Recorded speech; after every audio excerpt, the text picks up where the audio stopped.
Assalamualaikum warahmatullahi wabarakatuh. Alhamdulillahirabbil alamin. Allahumma shalli ala Muhammad wa ala ali Muhammad. Pemirsa, salam jumpa kembali di program Kabar Petang edisi hari ini Selasa 15 Juni 2021. Selama beberapa menit ke depan kita akan mengupas tema yang paling aktual hari ini dan tentunya bersama narasumber yang berkompeten di bidangnya dan tentu saja dengan sudut pandang Islam. Bersama saya Ahmad Adiasta, inilah Kabar Petang selengkapnya.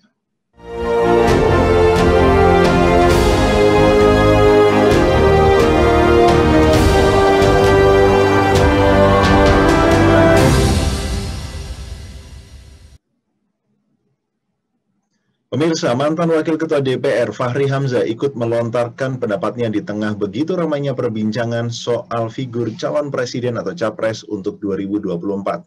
Sebagai informasi, dalam beberapa hari terakhir ini pembahasan soal figur yang potensial yang disebut-sebut memiliki peluang besar maju sebagai capres 2024 mendadak memanas. Mengamati situasi ini, termasuk hasil survei, setidaknya ada beberapa nama figur yang mendapat sorotan karena dinilai punya kesempatan masuk bursa capres 2024 mendatang. Melalui cuitan di akun Twitter pribadinya yang diunggah pada hari Senin 14 Juni 2021, Fachri Hamzah menyinggung soal pentingnya strategi menghadapi kontestasi pemilu 2024 dan dia mengatakan jika tidak memiliki strategi, sebentar lagi presiden akan ditentukan oleh K-pop seperti halnya McDonald's. Wajarkah fenomena tren capres ini? Bagaimana visi mereka? Layakkah kita terjebak dalam seorang figur capres? Pemirsa, untuk membahasnya kami telah terhubung dengan peneliti dari Pusat Kajian dan Data dan Analisis Data, Bung Hanif Kristianto. Assalamualaikum warahmatullahi wabarakatuh, Bung Hanif. Waalaikumsalam warahmatullahi wabarakatuh, Mas Tias. Ya. Apa kabar, Bung Hanif? Alhamdulillah, luar biasa masih bisa menemani pemirsa pada kabar petang hari ini. Iya, sehat-sehat ya? Iya, betul. Iya, Bung Hanif, ini masih 2021, tapi perbincangan seputar Pilpres 2024 ini sudah mulai menggaung dan ada beberapa partai yang juga sudah menyinggung-nyinggung soal capres yang akan diusung nantinya. Nah, bagaimana menurut Bung Hanif, wajarkah fenomena tren percapresan pada tahun ini? Artinya masih ada 3 tahun ke depan, tapi hari ini sudah muncul tren pencapresan ini, Bung Hanif. Ya, memang semenjak beberapa tahun ini pasca reformasi, ya tren ini kan mencuat ya, apalagi nanti didukung juga dengan yang namanya survei, polling dan sebagainya ya. Jadi ibaratkan ini seperti tes air ya. Nah, siapakah yang layak masuk ke depan? Nah, kondisi seperti ini pun menjadi tren tatkala demokrasi ini kan dibawa kepada ruang publik ya melalui media ya, baik media massa maupun juga media sosial yang itu juga menjadi penentu opini publik ya, kemana arah ya pilihan dari masyarakat, nah, khususnya masyarakat. Nah, kemudian ketika saat ini ya tren dari media sosial itu pun sangat menggema, maka pihak-pihak tertentu mulai dari lembaga survei, partai atau juga pemangku kepentingan politik juga mengadakan ya tes-tes kecil ya ataupun polling-polling misalnya ya kepada masyarakat, kepada publik ya untuk terkait dengan siapa yang layak ke depan. Nah, kadang-kadang yang kita sesalkan adalah ya wajah-wajah yang diusung itu juga kadang wajah-wajah lama kan gitu ya. Atau sekarang yang memang saat ini begitu fenomenal ya menjadi pemimpin suatu daerah, misalnya gubernur katakanlah ya, atau juga anggota DPR misalnya. Nah, dan ini memang untuk menguji ya seberapa besar kekuatan politik ya ke depan ketika memang mengusung salah satu atau beberapa figur yang disodorkan oleh mereka kepada publik. Nah, ini padahal nanti ya kalau kita amati ya di penghujung pencalonan itu adalah keputusan dari partai tertentu ya, ada tanda tangannya, ada rekomendasinya dan sebagainya. Nah, kita masih melihat fenomena itu ketika Presiden Jokowi masih menjadi gubernur DKI Jakarta ya. Ketika didesak terus ditanya, saya nggak berpikir tentang itu ya. Namun di penghujung menuju kepada pencalonan presiden, akhirnya apa? Partai PDI Perjuangan juga menunjuk ya Presiden Jokowi untuk maju, dan akhirnya kan sampai 2 periode ya meskipun ganti pasangan ya. Dan ini sudah menjadi hal yang biasa. Nah, fenomena ini sesungguhnya menunjukkan bahwa ya ketika politik demokrasi dibawa kepada ruang publik, Nah, ini publiknya akan memilih ya, akan menentukan pilihannya. Nah, karena memang yang sekarang ini yang mewakili aspirasi publik yang masih bisa dipertanggungjawabkan itu kan media sosial ya. Nah, itu yang dimanfaatkan. Begitu, Bu Mas Ahmad. Ya. Nah, kita amati sebuah fenomena yang terjadi sejak tahun 2004 di mana pada saat itu SBY dimunculkan sebagai figur dan pada saat itu terjadi satu kasus yang menyinggung nama beliau yang akhirnya masyarakat muncul simpatinya kepada beliau. Pun demikian dengan 2009 dan 2014 setelah rame-ramenya sosmed, ini Pak Jokowi sendiri digaungkan melalui sosial media yang mana akhirnya kita masyarakat akhirnya terjebak oleh figuritas seseorang begitu, Bung Hanif, dan akhirnya kita melupakan konsepnya dan terjadi juga di pemilu terakhir di 2019 lagi-lagi figur yang diangkat di sana bukan dari konsepnya, artinya secara konsep pokoknya bukan si A, pokoknya bukan si B, yang penting figurnya saja. Nah, bagaimana terkait dengan visi ini, layakkah kemudian kita mempertimbangkan apakah kita akan memilih dengan berdasarkan visi atau kita memilih presiden berdasarkan figur, Bung Hanif? Nah, memang kalau kita amati ya dari visi maupun figur beberapa orang yang dicalonkan atau kadang-kadang menjadi presiden Indonesia ke depan itu juga taubahnya ya sama sebenarnya seperti sebelum-sebelumnya kan gitu ya. Hanya komunikasi politik saja yang diperbaharui kan gitu ya. Jadi bagaimana mengkomunikasikan sebuah gagasan baru misalnya kepada publik.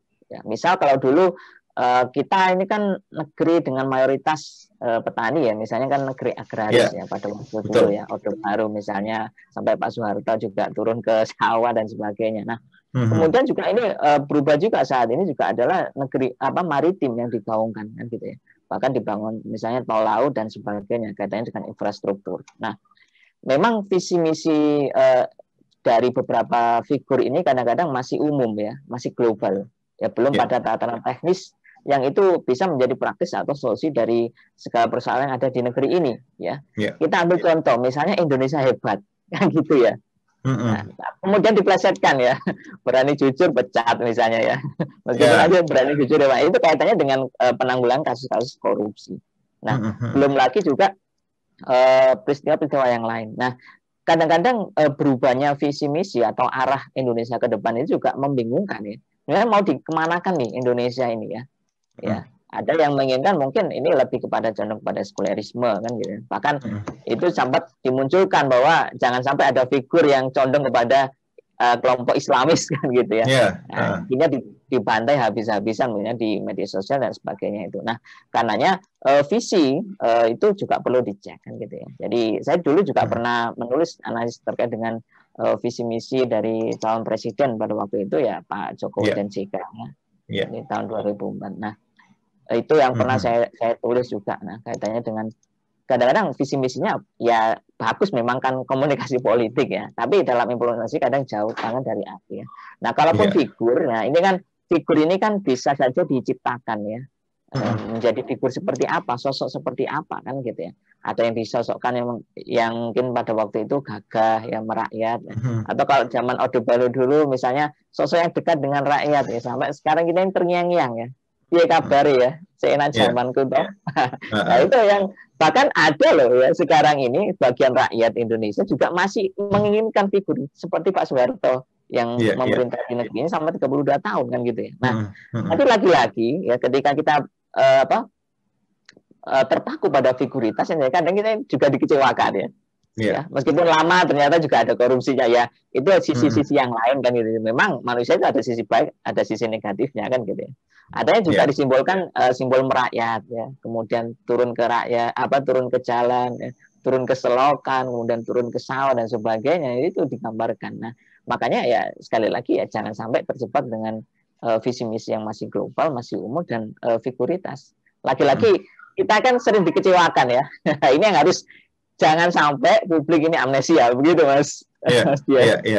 Iya. Kita beberapa kali sudah mengalami kekecewaan itu, Bung Hanif. Artinya sejak zaman Pak Harto, kemudian terjadi reformasi. Setelah reformasi, pemilihan presiden juga masih rakyat kembali dikecewakan 2004, 2009 hingga hari ini pun ya dengan kabar-kabar kemudian adanya kecurangan di Pilpres 2019 yang lalu yang entah sekarang kasusnya seperti apa, dan rakyat kembali yang menjadi korban pada saat demonstrasi pada saat itu, Bung Hanif, ya, ini nggak bisa lepas dari ingatan kita tentunya. Nah, mengapa kemudian rakyat ini setiap 5 tahun sekali tiba-tiba amnesia dengan hal-hal semacam itu? Artinya rakyat kemudian disuguhkan dengan figur-figur yang memiliki kepribadian yang dalam tanda kutip di framing secara bagus, dan ini seperti ada sebuah desain begitu untuk mengangkat seorang figur. Kalau menurut pendapat Bung Hanif gimana? Ya, memang rakyat ini kan sering lupa ya, karena rakyat itu kepentingan hanya ketika coblos saja. Setelah itu kan sebenarnya rakyat itu nggak ngurus gitu ya, mau siapa yang jadi. Karena memang rakyat sekarang ini dalam kondisi yang pada tataran kritis kan gitu, untuk mengkritisi suatu pemimpin itu kan tidak ada, karena yang memang yang didapatkan itu kan hanya materi ya gitu. Misalnya ketika nyoblos A kita dapat apa kan gitu ya, materi apa yang didapat ya, tidak berpikir secara global demi Indonesia ke depan. Nah, karenanya ini yang tidak boleh dilupakan oleh rakyat ini kan, seharusnya ada ya kelompok-kelompok yang mengingatkan terus ya, menjadi alarm gitu. Jadi jangan lupa jangan lupa dan sebagainya. Nah, salah satu model-model diskusi ini kan menjadi alarm kita ya. Jadi kalau dulu kita pernah keliru, salah memilih, nah berarti kan ke depan jangan sampai masuk ke lubang yang kedua kali ya, sehingga kita dikecewakan. Dan sekali lagi kalau kita berharap pada sistem kepemimpinan dalam politik demokrasi itu ya tadi, kecewa demi kecewa itu akan terus berulang ya. Tapi kekecewaan itu akan terhapus kalau sudah dapat uang. Itu intinya. Iya. Nah, menanggapi dengan adanya desain-desain yang mirip halnya terjadi dengan di Amerika Serikat, misalnya Barack Obama yang dicitrakan sebagai pemimpin yang kemudian memiliki keadilan, berpihak pada kaum muslimin, pun demikian halnya dengan hari ini Biden yang dulu dikampanyekan akan berpihak kepada kaum muslimin, dan mirip-mirip sekali dengan yang terjadi di Indonesia. Artinya ada semacam bandar yang kemudian terlihat sangat berpengaruh begitu di negara-negara demokrasi, termasuk mungkin di tanah air mungkin terkait dengan penentuan calon kepala negara atau pemerintahan terpilih. Kalau menurut Bung Hanif gimana? Iya, terkait dengan penentuan kepemimpinan di negeri ini ya, kadang-kadang ada grand design tertentu ya. Yang pertama itu kan ada kepentingan satu pemilik modal ya, itu yang paling besar biasanya ya, karena memang pemilik modal ini mampu menggerakkan ya sumber-sumber dananya untuk mempengaruhi publik ya, kemudian untuk mempengaruhi calon pemilih ya, dan sebagainya, dan juga untuk mempengaruhi orang itu datang ke tempat pemilihan ya, atau bahkan mendukung satu figur tertentu. Nah, ini pemilik modal, karena memang mereka paham bahwa selama ini mereka itu sangat berkepentingan di negeri ini ya, untuk mengeruk kekayaan, mengeruk kapital dan sebagainya. Itu yang pertama.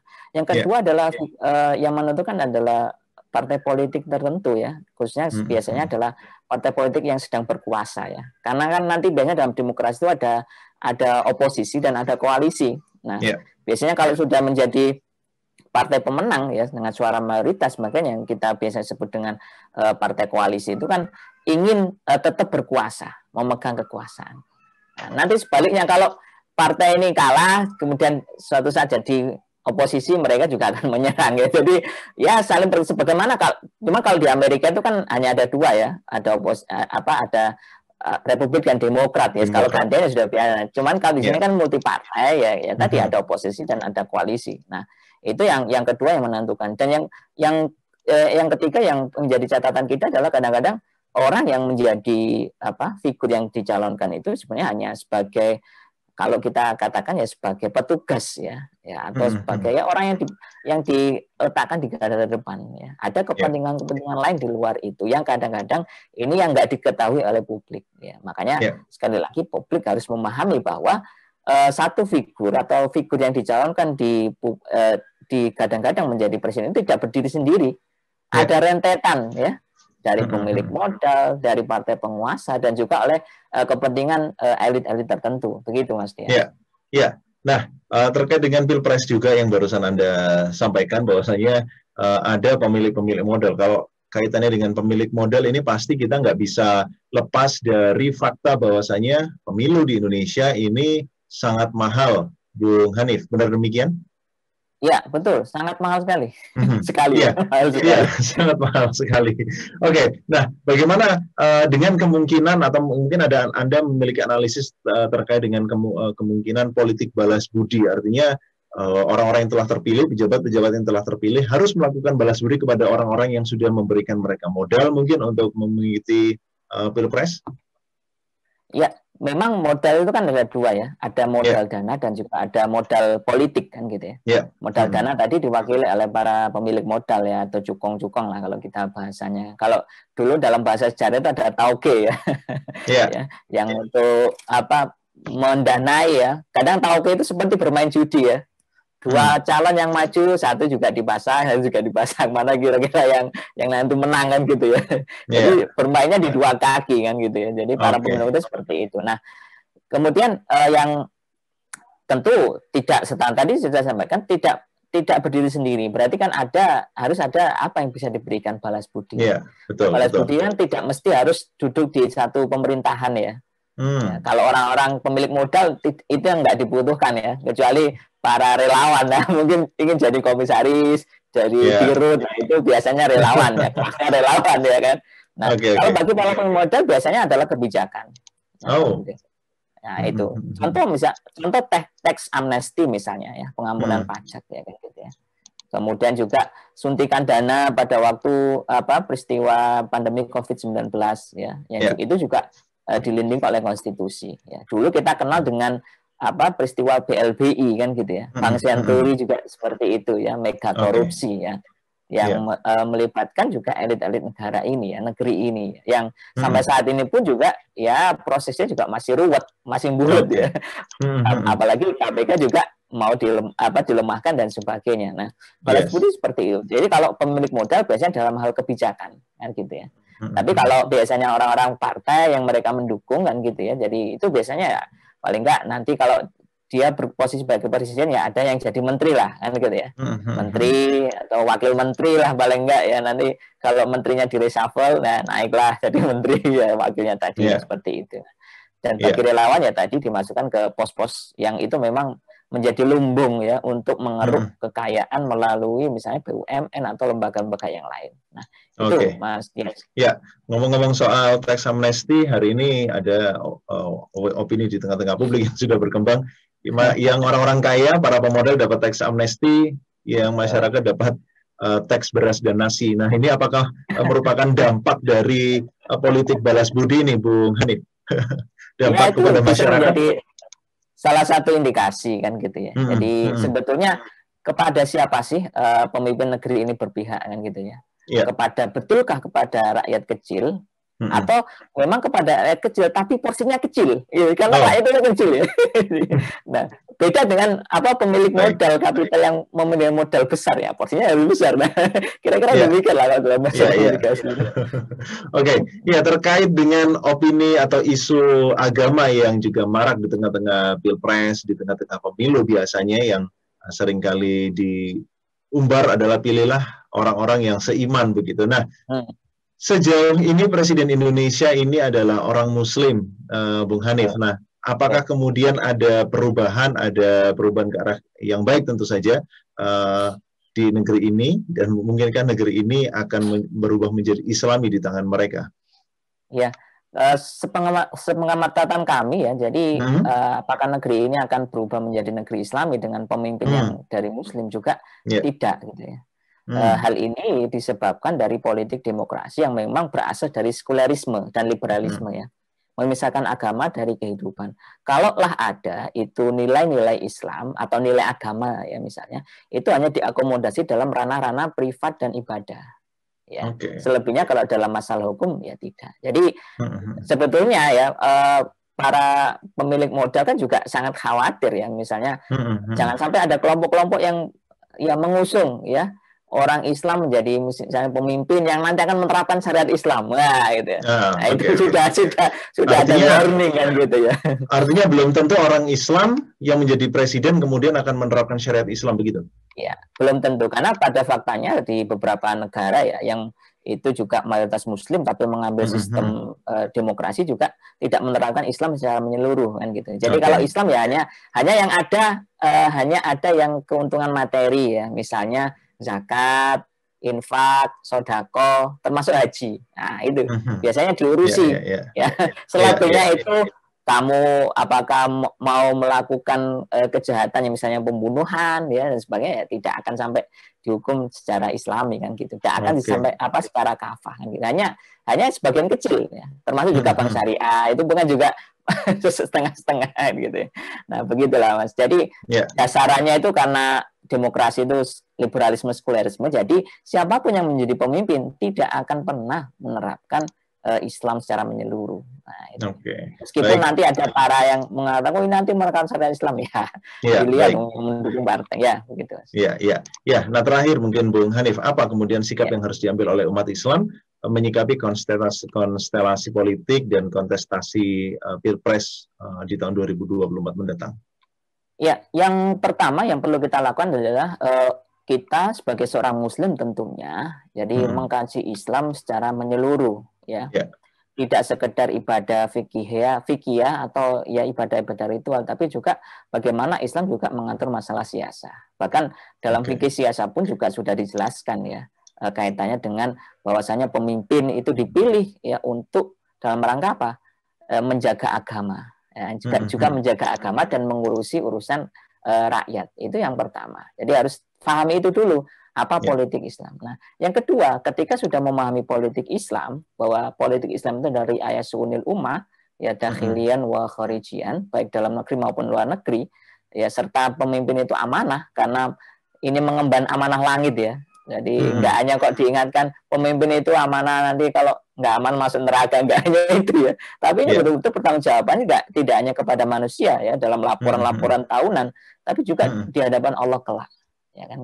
Jadi bagi pemimpin yang mau mencalonkan di negeri ini, coba Anda bayangkan, seandainya nanti ada ini jutaan rakyat Indonesia itu menuntut Anda ya ketika terjadi wabah misalnya nggak dibantu, kemudian akhirnya meninggal bukan karena wabah tapi karena kelaparan misalnya, yang meninggal karena kelaparan. Nah ini nanti dituntut ya, laki-laki itu menjadi orang yang merugi ya. Nah ini yang harus dipahami itu. Nah yang ketiga bahwa opini publik ini harus dibangun ya dengan opini Islam, bahwa Islam itu adalah rahmatan lil alamin ya, solusi bagi kehidupan ini.